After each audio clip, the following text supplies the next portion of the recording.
Assalamualaikum warahmatullahi wabarakatuh. Dalam video ini berisi tentang teori kepribadian behaviorisme dari Skinner, Pavlov, dan Watson.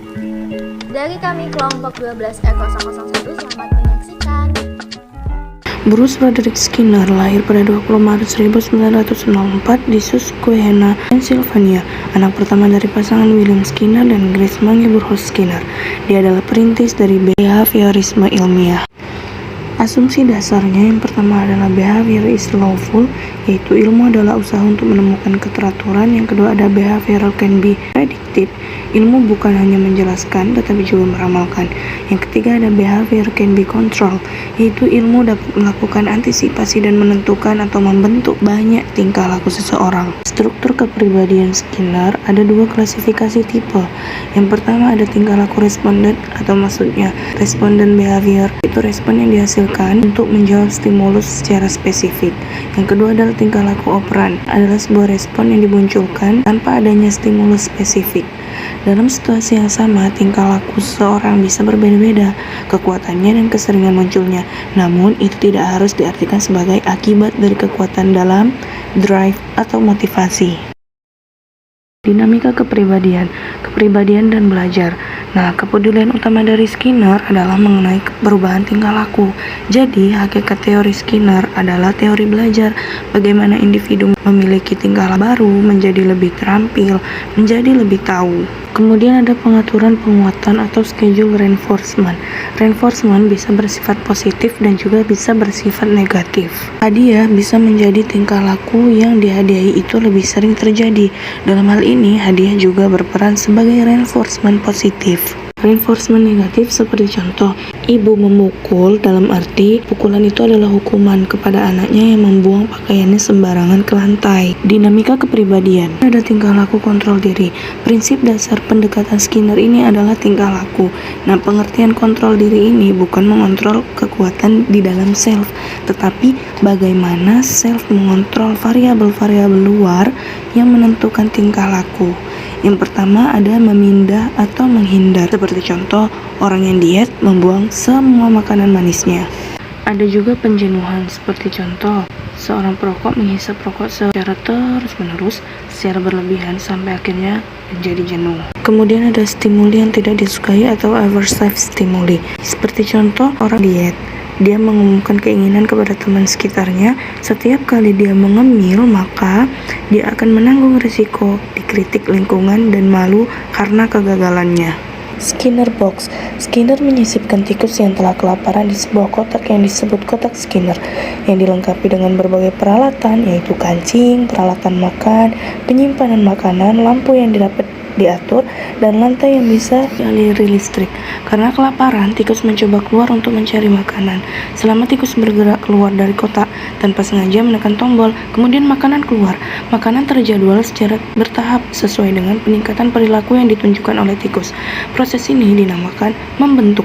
Dari eksperimen yang dilakukan Skinner terhadap tikus dan merpati, maka dihasilkanlah hukum belajar sebagai berikut. Yang pertama ada law of operant conditioning, yaitu jika timbulnya perilaku diiringi dengan stimulus penguat, maka kekuatan perilaku tersebut akan meningkat. Yang kedua ada law of operant extension, yaitu jika timbulnya perilaku operant telah diperkuat melalui proses conditioning, tidak diiringi stimulus penguat, maka kekuatan perilaku tersebut akan menurun, bahkan musnah.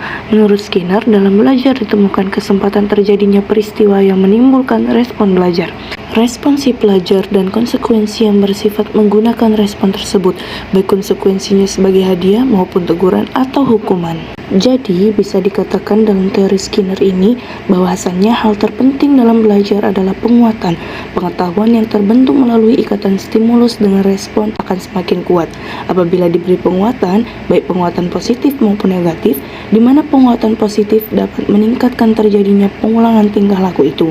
Sedangkan penguatan negatif dapat mengakibatkan perilaku berkurang atau menghilang. Satu cara untuk mengingatkan Perbedaan antara penguat-penguat positif dan negatif adalah dalam penguatan positif ada sesuatu yang ditambahkan atau diperoleh, sedangkan dalam penguatan negatif ada sesuatu yang dikurangi atau dihilangkan. Agar istilah penguat negatif dan hukuman tidak rancu, ingat bahwa penguatan positif meningkatkan probabilitas terjadinya sesuatu perilaku, sedangkan penguat negatif menurunkan probabilitas terjadinya perilaku. Oke, selanjutnya teori conditioning klasik dari Ivan Pavlov. Jadi dalam teori ini, stimulus yang sebelumnya netral dapat menimbulkan respon karena hubungan dengan stimulus yang secara otomatis menghasilkan respon yang sama atau sangat mirip. Dalam teori ini dipelajari dengan memanfaatkan hubungan stimulus respon yang bersifat refleks bawaan dan pertama kali diteliti dan dikenalkan oleh Ivan Pavlov menggunakan anjing sebagai objeknya. Nah, jadi sebelumnya anjing tersebut dilakukan operasi kecil di lehernya untuk memotong saluran air liur dan disambung dengan pipa keluar dengan maksud dapat mendeteksi air liur yang dikeluarkan oleh si anjing. Dan di sini dapat kita lihat di gambar bahwa pertama kali anjing tersebut diberikan stimulus berupa daging, kemudian respon anjing refleks mengeluarkan air liur. Lalu yang kedua, ketika anjing diberi bel, anjing tersebut tidak merespon apa-apa dan tidak mengeluarkan air liur. Lalu pada bagian ketiga, ketika anjing diberikan daging bersamaan dengan bel, maka respon yang terjadi adalah stimulus asli bersama-sama dengan stimulus kondisi direspon dengan respon asli, yang artinya pada saat pemberian bel dan makanan itu anjing mengeluarkan air liur. Sesudah percobaan diulang-ulang, bunyi bel tanpa pemberian daging direspon dengan mengeluarkan air liur oleh si anjing. Oke, jadi daging di sini itu berperan memperkuat keluarnya air liur saat bel berbunyi sehingga disebut penguatan positif, yakni stimulus atau penguatan yang kehadirannya meningkatkan peluang terjadinya respon yang dikehendaki. Nah, kalau dalam operasi itu pemberian daging dihentikan selama beberapa waktu, anjing tetap mengeluarkan air liur setiap mendengar bel, tetapi hubungan itu semakin lemah sampai akhirnya saat mendengar bel, anjing tidak lagi mengeluarkan air liur. Ini disebut proses pemadaman yang menunjukkan perlunya penguatan berkelanjutan. Selanjutnya tentang teori Watson. Watson memiliki nama lengkap John Broad Watson, yang lahir pada tahun 1879 dan berpulang pada tahun 1958. Dia bisa dikatakan adalah bapak penemu aliran behaviorisme dalam psikologi. Dia dibesarkan oleh seorang ibu yang mempunyai pemahaman religius konservatif dan seorang ayah alkoholik yang meninggalkan keluarganya ketika Watson masih berumur 13 tahun. Watson agak kesulitan ketika menempuh pendidikan dan pernah ditangkap 2 kali semasa sekolah. Kendati masalah-masalah ini dan kenyataan kalau dia adalah seorang yang miskin, Watson berhasil masuk ke Universitas Furman pada umur 16 dan meraih gelar sarjana 5 tahun kemudian. Dia bahkan berhasil meraih gelar doktor di Universitas Chicago pada tahun 1903 dan diberikan kesempatan untuk mengajar di Universitas Johns Hopkins pada tahun 1908. Teori yang dipopulerkan Watson bernama behaviorisme, yaitu konsep dasarnya adalah mengobjektifikasi suatu tingkah laku atau fenomena yang dilakukan oleh manusia. Watson berpendapat kalau psikologi mesti dipandang juga sebagai ilmu pasti seperti cabang ilmu lainnya, dan menyingkirkan semua hal yang berkaitan dengan subjektivitas, seperti emosi, perasaan, persepsi, bahkan berpikir. Karena itulah dia menolak metode introspeksi yang biasa dilakukan oleh ahli psikologi psikoanalisa seperti Freud, yaitu seperti tafsir mimpinya terhadap pasiennya, karena tidak bisa dijadikan alasan karena bersifat abstrak dan tidak ilmiah. Behaviorisme dibangun pada pemahaman di mana psikologi adalah sebuah pola tingkah laku yang dapat diamati, direkam, dan diprediksi. Karena itulah, behaviorisme terpaku pada yang namanya koneksi antara stimulus dan respons yang dilakukan oleh manusia. Manusia dipandang sebagai makhluk pasif stimuli reaktif yang tidak ada bedanya dengan hewan, dan perilakunya bisa dibentuk melalui rangsangan konstan. Ada 4 unsur dalam konsep behaviorisme, Yang pertama, dorongan, yaitu hal yang mendasari suatu tingkah laku untuk memenuhi kebutuhannya, seperti orang yang ingin makan karena merasa lapar, dan orang-orang yang minum karena merasa haus. Yang kedua adalah stimulus, atau rangsangan yang datang dari luar individu.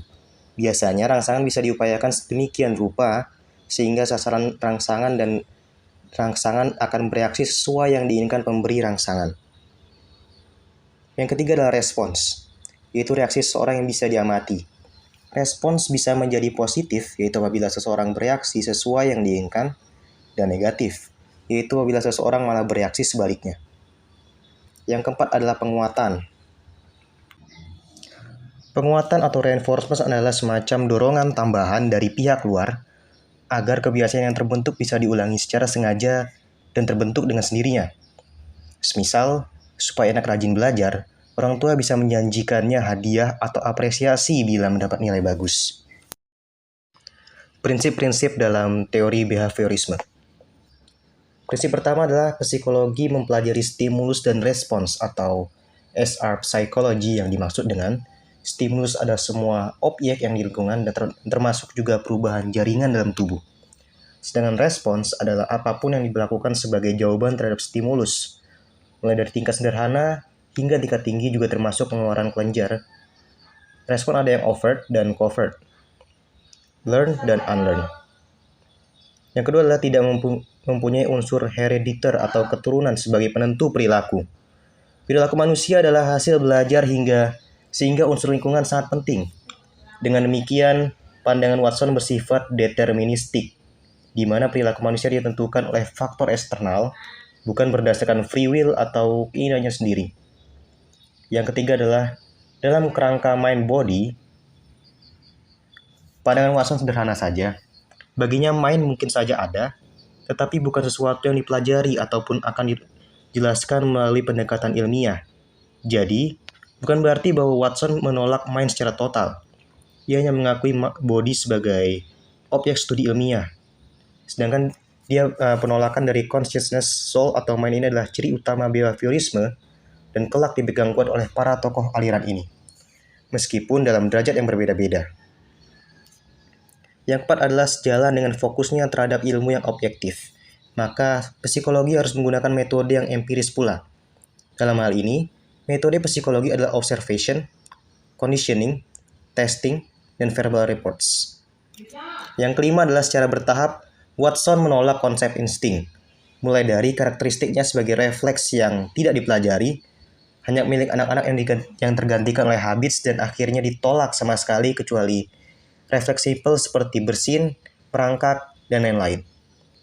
Yang keenam adalah sebaliknya, konsep learning adalah suatu yang vital dalam pandangan Watson. Juga bagi tokoh behaviorisme lainnya. Habits yang merupakan dasar perilaku adalah hasil belajar yang ditentukan oleh dua hukum utama, yaitu resensi dan frekuensi.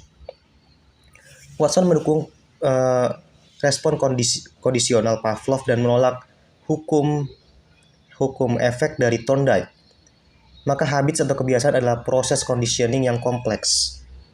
Ia menerapkannya pada percobaan fobia, yaitu pada eksperimen Little Albert, yang kelak terbukti bahwa teori belajar dari Watson punya banyak kekurangan dan pandangannya yang menolak Thorndike itu salah. Yang ketujuh adalah pandangannya tentang memori, membawanya pada pertentangan dengan William James. Menurut Watson, apa yang diingat dan dilupakan ditentukan oleh seringnya sesuatu digunakan atau dilakukan. Dengan kata lain, sejauh mana sesuatu dijadikan kebiasaan. Faktor yang menentukan adalah kebutuhan. Yang ke-8 adalah proses thinking dan speech terkait erat. Thinking adalah subvokal talking, yang artinya proses berpikir didasarkan pada keterampilan berbicara dan dapat disamakan dengan proses bicara yang tidak terlihat dan masih dapat diidentifikasi melalui gerakan halus seperti gerak bibir atau gestur lainnya. Yang ke-9 adalah sumbangan utama Watson adalah ketegasan. Pendapatnya bahwa perilaku dapat dikontrol dan ada hukum yang mengaturnya. Jadi, psikologi adalah ilmu yang bertujuan meramalkan perilaku. Pandangan ini dipegang terus oleh banyak ahli dan menerapkannya pada situasi praktis. Dengan penolakannya pada mind dan kesadaran, Watson juga membangkitkan kembali semangat objektivitas dalam psikologi yang membuka jalan bagi riset-riset empiris pada eksperimen terkontrol. Dalam jenjang karirnya, Watson pernah melakukan sebuah eksperimen yang agaknya kurang etis dan kontroversial yang disebut sebagai eksperimen Little Albert pada tahun 1920. Dia menjadikan seorang bayi berumur 9 tahun yang disebutnya sebagai Albert B, atau yang lebih dikenal sebagai Little Albert sebagai subjek. Cara kerja eksperimen ini adalah sang bayi ditampakkan seekor tikus putih yang telah disiapkan dari lab, tapi sang bayi tidak menunjukkan reaksi apa-apa pada awalnya. Pada percobaan berikutnya, bersamaan dengan kemunculan tikus, Watson sengaja membunyikan sebuah gendang yang bersuara nyaring dan menakuti sang bayi. Hal itu dilakukannya hingga sang bayi merasa takut pada kemunculan tikus putih. Eksperimen ini merujuk pada pengondisian klasik yang dicetuskan oleh Ivan Pavlov, di mana suatu makhluk hidup dapat mengasosiasikan dua variabel berbeda dalam respon dasar yang sama melalui pengalaman luar biasa dan menimbulkan satu reaksi yang hampir sama, yaitu rasa suka, ketakutan, dan rasa candu. Terima kasih